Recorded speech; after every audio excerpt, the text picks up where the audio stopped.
But before you head out, I should warn you, something horrible always happens. Always. Have a nice night. The worst cartoon pets. Scrappy-Doo, Scooby-Doo. We've got to kick things off with the most infamous pet sidekick of all time, Scrappy-Doo. Now, Scooby-Doo is an iconic show, loved by generations.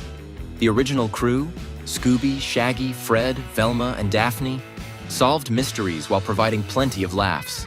But then, in a moment of creative desperation, someone thought adding a tiny, loud-mouthed pup named Scrappy would be a great idea. Spoiler alert, it wasn't. Scrappy-Doo is like that over-enthusiastic friend who thinks they're hilarious, but no one else does. He's constantly jumping into danger, yelling, "Let me at him!" even though he's the smallest, least intimidating character in the whole show. He's the kind of pet that makes you wonder if the writers secretly hated their own audience. Instead of Scooby's lovable, goofy charm, we get Scrappy's obnoxious bravado. He was supposed to add energy to the show, but what he really did was make fans roll their eyes. People didn't tune in for a hyperactive puppy trying to outshine the rest of the gang. They wanted to see Scooby and Shaggy running from ghosts, not Scrappy rushing headlong into danger. Scrappy's overconfidence is painful to watch. Remember when he decided he'd lead the team on a mystery hunt, completely ignoring the fact that every time he tries to help, it backfires? It's like the writers wanted us to hate him. Fans have pointed out that Scrappy marked the moment when Scooby-Doo shifted away from its classic mystery-solving charm and became, well, annoying. If Scrappy were your dog in real life, you'd seriously consider giving him to your neighbors after a week. Too much energy, not enough brains. Also, if anyone's wondering why he never made it to the 2002 live-action movie as the hero, there's your answer. I would have gotten away with it too, if not for your meddling sons of... Mr. Whiskers, Cat Dog. Next up, we've got Mr. Whiskers from Cat Dog, the strangest and arguably most uncomfortable Nickelodeon pet. Now, Cat Dog itself is already weird. It's literally a cat and a dog fused into one being. But throw in Mr. Whiskers, and things go from quirky to downright unsettling. Mr. Whiskers is supposed to be Dog's pet in the series, which is odd enough. But instead of being cute or endearing, he's loud, aggressive, and frankly pretty creepy. Every time he's on screen, you can feel the chaos ramp up a notch. If Scrappy-Doo is annoying, Mr. Whiskers is nightmare fuel.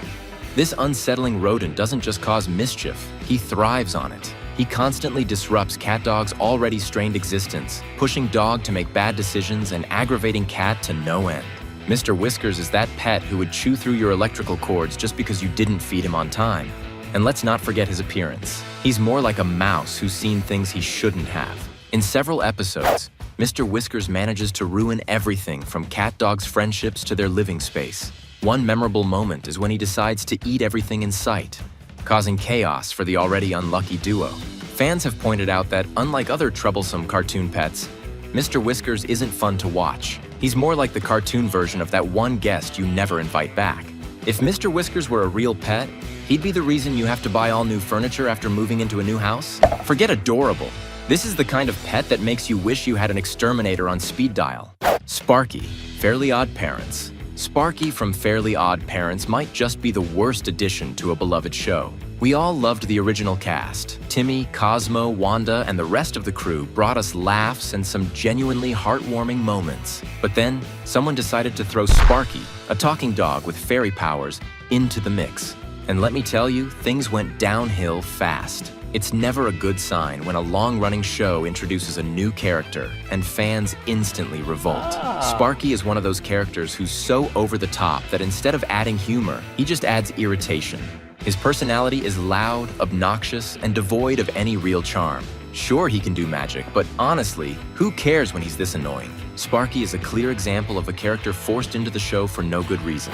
Fairly Odd Parents was already thriving with its established characters, so Sparky just felt like an unnecessary addition, meant to appeal to younger audiences. But instead of boosting the show, Sparky made fans question why he existed in the first place.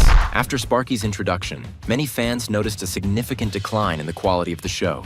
Episodes focused more on Sparky's antics rather than the clever plot lines we all loved. And let's not forget that his voice is pretty grating after a while. It's as if the writers decided, let's give Timmy a pet, without thinking through whether anyone would actually enjoy it. Sparky is like the weird cousin who shows up at family gatherings and instantly makes everyone want to leave. You didn't ask for him to be there, but now you're stuck listening to him yap for hours on end. Clumsy Smurfs Fly, the Smurfs. When you think of the Smurfs, you probably picture those tiny blue creatures happily living in their little village. But what you might not remember is the strange, annoying pet that Clumsy Smurf once had. A fly. Yep, Clumsy Smurf's pet was literally a fly, which already sets a pretty low bar for pets. Flies are the opposite of what we want as companions. They buzz around, cause a nuisance, and make you want to reach for a fly swatter. So naturally, when this little bug entered the Smurfs, chaos followed. It's bad enough that Clumsy Smurf is, well, clumsy, but adding a fly into the mix just made things worse. The fly didn't bring anything positive to the Smurf village. All it did was buzz around, irritating Clumsy, and by extension, the audience. You could argue that a fly as a pet is supposed to be funny, but when it comes down to it, it just felt more like a bad idea. Instead of helping or being a cute companion like a puppy or kitten, Clumsy's fly was just there to make life harder for him. It's almost as if the writers were like, how can we make Clumsy's life more difficult? I know, let's give him a pet that flies around and annoys him at every turn. And if you think about it, what exactly do you feed a pet fly? This one didn't even serve any purpose. No emotional bond, no clever antics, just pure annoyance. There were several moments in the Smurfs where Clumsy's fly made things worse for everyone. Instead of being a helpful companion, it would often knock things over, distract Clumsy when he was trying to do something important, or buzz around while other Smurfs were trying to focus. It was an embodiment of the word pest. And in a show where every character had some redeeming quality, this fly had none. If a fly was ever considered a good pet, then I'm guessing people have very low standards for companionship. In reality, if your pet is something you could squash with a rolled-up newspaper, you've made a bad choice. Nurmal Garfield. Now, I know what you're thinking. Nurmal isn't exactly Garfield's pet. In fact, Nurmal is more like Garfield's rival in the Garfield universe. But when you spend enough time annoying the main character, you might as well be considered part of the household, right? So even though Nurmal isn't technically a pet, he fits right into the most annoying companion category. Nurmal is the self-proclaimed cutest kitten in the world. And if there's one thing Garfield can't stand, it's someone constantly reminding him how cute they are. Nurmal is the definition of smug, always showing up just to rub his cuteness in Garfield's face. And let's be honest, Garfield is already dealing with a lot, whether it's dodging diets, outsmarting John, or avoiding Odie's slobbery antics. So when Nurmal arrives, Garfield's tolerance level drops to 0. The worst part? Nurmal's cuteness isn't just annoying to Garfield, it's annoying to viewers too. There's only so much bragging about being adorable that one can take before it becomes grating. He's the type of character that constantly invites trouble just by being there, and you can't help but root for Garfield when he tries to mail Nurmal to Abu Dhabi repeatedly. Nurmal's appearances in various episodes of Garfield typically revolve around him showing up uninvited, flaunting his cuteness, and getting on Garfield's nerves. Some memorable moments include Nurmal teasing Garfield about his laziness and making a mess, only to leave Garfield to clean it up. And of course, the recurring gag of Garfield packing Nurmal up and attempting to send him far away is a direct reflection of how the audience feels about him. Nurmal is like that one friend who always tells you how great they are at everything, even though you didn't ask. If anyone deserves an all-expenses-paid one-way trip to Abu Dhabi, it's Nurmal. Gary, SpongeBob SquarePants. All right, I know what you're thinking. Gary, the beloved pet snail of SpongeBob?